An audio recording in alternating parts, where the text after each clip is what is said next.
এখানে একটি অদ্ভুত ব্যাপার ঘটছে।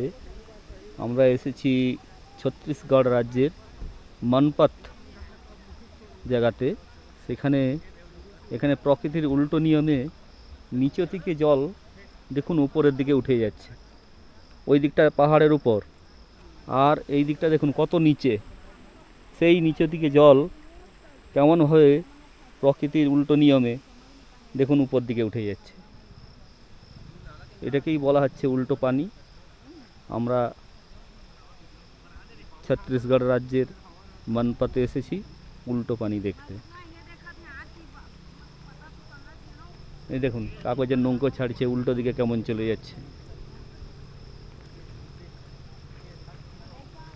দেখুন, কেমন উপরে উঠে যাচ্ছে জল।